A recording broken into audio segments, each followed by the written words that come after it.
Что обсуждают за твоей спиной? Давай посмотрим прямо сейчас. Думай только про себя, ни про кого, ни про что лишнее. За личным раскладом обращайся в Telegram, WhatsApp, Instagram. Вопрос бесплатен для всех. Обсуждения идут про тебя довольно давно, свыше месяца.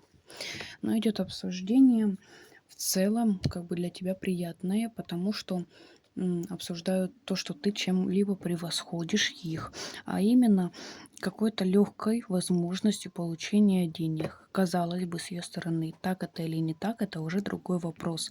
Но с их точки зрения для тебя легко достаются деньги, какие-то договора, что-то ты умеешь легко и хорошо решать, сплетни распространяются, идет, так сказать, рассуждение, и кто-то ближе к тебе, то есть на твоей стороне, а кто-то же совершенно на иной. Но те, кто на иной, их это и погубит.